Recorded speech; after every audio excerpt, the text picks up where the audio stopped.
मराठा आरक्षणावर तोडगा काढण्यासाठी सरकार दरबारी हालचालींना वेग. मराठा आरक्षणावर काल रात्री मुख्यमंत्र्यांच्या वर्षा निवासस्थानी बैठक झाल्याची माहिती.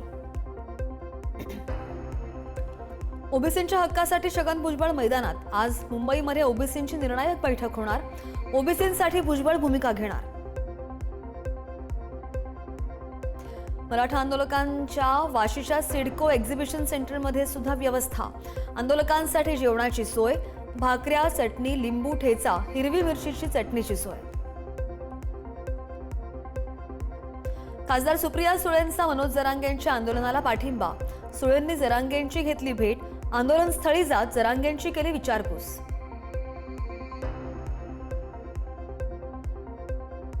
महायुतीकडे 250 आमदार आहेत ना, सत्ता तुमची आहे, आता आरक्षण द्या. आमच्यावर टीका करण्यापेक्षा सत्तेचा वापर करून तुम्ही आरक्षण द्या, सुप्रिया सुळे यांची मागणी. खासदार सुप्रिया सुळेंना मराठा आंदोलकांचा घेराव. जरांगेंना भेटून सुप्रिया सुळे निघत असताना आंदोलकांनी अडवलं. आंदोलकांकडून शरद पवारांविरोधात जोरदार घोषणाबाजी. आंदोलकांकडून सुप्रिया सुळेंशी गैरवर्तन. आंदोलकांनी असं वागू नये. लढाई शांततेच्या मार्गाने जिंका. आमदार अमोल मिटकरी यांचं आवाहन. जरांगे पाटलांच्या आंदोलनाला आणखीन 1 दिवसाची परवानगी. आजही आंदोलनाला पोलिसांची परवानगी. सरकार आज तोडगा काढणार का, हे पाहणं महत्त्वाचं असेल. मुंबईमध्ये मराठा आंदोलक स्ट्रीट लाईट्सवर चढला. स्ट्रीट लाईटवर चढून आंदोलकाच्या घोषणा. स्ट्रीट लाईटवर चढून आंदोलकाने भगवा फडकावला. मनोज जरांगेंना भेटण्यासाठी आंदोलकाचा लोटांगण घालत आंदोलक जरांगेंच्या भेटीला. बीडच्या गेवराईमधून लोटांगण घालत जरांगेंना पाठिंबा. आरक्षणावर लवकरच तोडगा काढा. कायद्याच्या चौकटीत बसणारं आरक्षण कसं देता येईल यासाठी प्रयत्न करू. अशोक चव्हाण यांची प्रतिक्रिया. मुंबईमध्ये आंदोलनासाठी बसलेल्या आंदोलकांसाठी संभाजीनगरहून जेवणाची व्यवस्था. 15 क्विंटल पुरी भाजी, 100हून अधिक पाण्याचे बॉटलचे बॉक्सेस घेऊन कन्नड तालुक्यामधून मराठा आंदोलक समर्थक रवाना. मराठा आंदोलकांसाठी रायगड जिल्ह्यामधून 15,000 भाकरी, चपात्या, भाजी, पाणी आणि कडधान्य तसंच जीवनावश्यक वस्तू. मराठा बांधवांना मदतीचा हात. सामाजिक संस्थांकडून मराठा आंदोलकांना मदतीचा हात. आंदोलकांना जीवनावश्यक वस्तूंचं वाटप, पदार्थ आणि कपड्यांचं सुद्धा वाटप.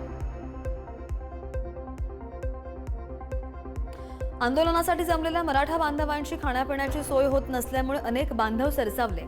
शिर्डीमधील शंभूराजे प्रतिष्ठान आणि शिर्डी ग्रामस्थांकडून सुद्धा भाकरी, पिठलं, चटणी, ठेचा आणि पाण्याच्या बॉटल्स यांची मदत. नवी मुंबईच्या वाशीमध्ये पाणी देत नसल्यामुळे मराठा आंदोलनकर्ते आक्रमक. आंदोलकांनी थेट रस्त्यामध्येच केली अंघोळ.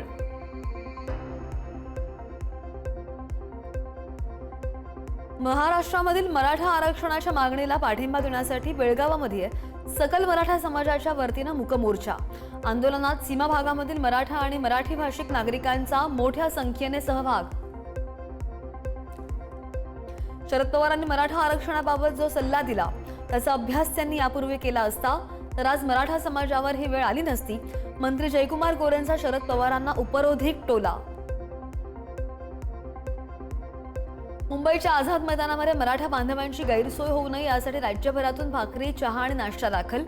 8,000हून अधिक भाकरी आणि चपात्या. 2 दिवस झाली होती आंदोलकांची गैरसोय. संभाजीनगरच्या खेडापाड्यामधून लाखो मराठा आंदोलकांसाठी चटणी, भाकर, पाण्याच्या बॉटल्स आणि अत्यावश्यक साहित्य थेट आंदोलनस्थळी रवाना. गावामधील धार्मिक स्थळांवर गावकरी जमा करतायत साहित्य.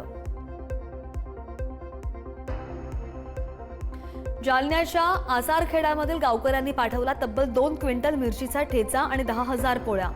जरांगेंच्या उपोषणाला पाठिंबा देण्यासाठी राज्यभरातून मराठा आंदोलक मुंबईत. संभाजीनगरच्या वैजापूरमधील जांबरगाव टोलनाकावर परतणाऱ्या आंदोलकांनी रोखल्याची माहिती.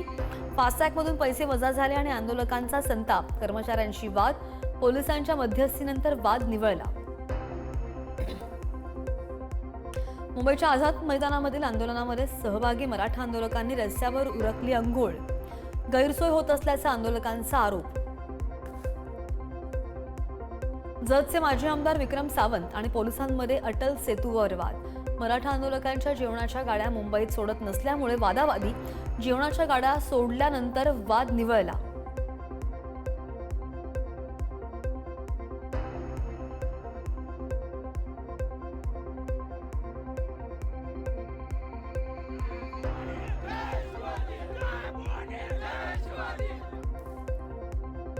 नवी मुंबईमधील वाशी प्लॅटफॉर्मवर मराठा बांधवांचा मुक्काम. मुंबईतील प्लॅटफॉर्मवर मोठ्या प्रमाणामध्ये गर्दी असल्यामुळे मराठा बांधवांचा वाशी प्लॅटफॉर्मवर मुक्काम. सामाजिक संस्थांकडून मराठा बांधवांसाठी मदतीचा हात. जीवनावश्यक वस्तू पोहोचल्या मुंबईत. 2 लाख मराठा बांधवांची जेवणाची व्यवस्था. बीड जिल्ह्यामधील 50 गावांमधील भाकरी, ठेचा, चटणीची शिदोरी मुंबईला पाठवली. आंदोलकांची गैरसोय होत असल्यामुळे गावखेड्यामधून शिदोरी. ओबीसी नेते लक्ष्मण हाके यांच्यावर भ्याड हल्ला. लोणंदच्या दिशेने जात असताना चहासाठी थांबलो असता काही लोकांनी हल्ला केल्याचा हाकेंचा आरोप. माजी सनदी अधिकारी मधुकर अर्धड यांची जरांगेंची चर्चा. दोघांमध्ये रात्री पाऊण तास चर्चा झाल्याची माहिती. मोडी लिपीचे आणि हैदराबाद गॅझेट्सचे दाखले दाखवत जरांगेंशी केली चर्चा. मुंबईमध्ये आंदोलनकर्त्यांची मोबाईल चार्जिंगला लावण्यासाठी मोठी कसरत. सीएसएमटी रेल्वे स्थानकात जमलेल्या आंदोलकांना मोबाईल चार्जिंगसाठी शोधावे लागतात पॉइंट्स. ॲडव्होकेट गुणरत्न सदावर्तेंची प्रतिकात्मक अंत्ययात्रा काढून मराठा आंदोलकांकडून मुंबईमध्ये निषेध व्यक्त. आझाद मैदानामधील जरांगेंच्या आंदोलनाविरोधात सदावर्तेंनी केली होती तक्रार. धुळ्यामध्ये भांडण सोडवण्यासाठी आलेल्या पोलिसांना माथेफिरूकडून मारहाण. माथेफिरूला समजावत असताना त्याने पोलिसांच्या कानाखाली लगावल्याचा सुद्धा प्रकार घडला. घटनेचा व्हिडिओ मोठ्या प्रमाणावर व्हायरल. पुण्यामधील सिंहगड रोडवरील उड्डाणपुलाचा आज मुख्यमंत्री फडणवीसांच्या हस्ते होणार उद्घाटन. या अनुषंगाने महापालिका आयुक्तांसह अधिकाऱ्यांनी केली पुलाची पाहणी. सीएसएमटी ते पनवेल लोकलमध्ये मराठी माणूस आणि मराठा आंदोलकांमध्ये जोरदार बाचाबाची. काही काळ तणावपूर्ण वातावरण. तृप्ती धोडमिसे यांनी सिंधुदुर्ग जिल्हाधिकारी पदाचा कार्यभार स्वीकारला. प्रशासकीय प्रक्रिया पूर्ण करत स्वीकारला कार्यभार. जिल्ह्यामधील प्रमुख प्रशासकीय मंडळी उपस्थित. बुलढाण्याच्या लोणार शहरामध्ये भर रस्त्यात आढळला 9 फुटांचा अजगर. सर्पमित्रांनी केलं रेस्क्यू. कालपासून बुलढाणा जिल्ह्यामध्ये वेगवेगळ्या ठिकाणी 4 अजगरांचे रेस्क्यू. बुलढाणा शहरामधील सावळा इथे 2, राजूरी येथून एका अजगराला केलं रेस्क्यू. सर्पमित्र श्रीराम रसाळ यांनी 12 तासांमध्ये 3 अजगरांना सुरक्षितरित्या केलं रेस्क्यू. हिंगोलीमधील कृषी उत्पन्न बाजार समितीच्या निवडणुकीमध्ये शिवशेतकरी विकास पॅनलचा विजय. शिवसेनेची बाजार समितीवर दुसऱ्यांदा सत्ता. नंदुरबारच्या खांडबारा ग्रामपंचायतीच्या वतीने सीसीटीव्ही कॅमेरा लावण्याचं काम युद्ध पातळीवर सुरू. संपूर्ण खांडबारा गावावर राहणार सीसीटीव्ही कॅमेऱ्यांची नजर. गणेश विसर्जनाच्या तयारीसाठी नंदुरबार जिल्हा प्रशासन ऍक्शन मोडवर. शहरामधील मिरवणूक मार्गामध्ये अडथळा येणाऱ्या केबल्स जिल्हा प्रशासनानं तोडल्या. नागपूर विद्यापीठाला देशामधील खनिजांवर संशोधनाचा मध्यवर्ती केंद्र म्हणून मान्यता. IIT मुंबईमधील सेंटर ऑफ एक्सलन्सच्या माध्यमातून केलं जाणार संशोधन. 10वी-12वी परीक्षेच्या खासगी 17 नंबर परीक्षा अर्जासाठी मुदतवाढ. 15 सप्टेंबरपर्यंत विद्यार्थ्यांना भरता येणार 17 नंबरचा अर्ज. इंदापूर तालुक्यामधील बाभुळगाव हिंगणगाव सीमेवर तरसांचा मुक्त संचार. परिसरामध्ये भीतीचं वातावरण. तरसांचा बंदोबस्त करण्याची स्थानिक नागरिकांची मागणी. निर्माती एकता कपूरच्या घरी गणपती लंचला पोहोचले अनेक कलाकार. एकताचे पिता ज्येष्ठ लोकप्रिय अभिनेते जितेंद्र आणि भाऊ तुषार कपूरची सुद्धा उपस्थिती. बॉलिवूडचा भाईजान सलमान खानने घेतली संरक्षण मंत्री राजनाथ सिंग यांची वैयक्तिक कारणासाठी भेट. दोघांमध्ये पाऊण तास चर्चा झाल्याची माहिती. राजनाथ सिंह यांचा मुलगा नीरजने केलं सलमानचं स्वागत.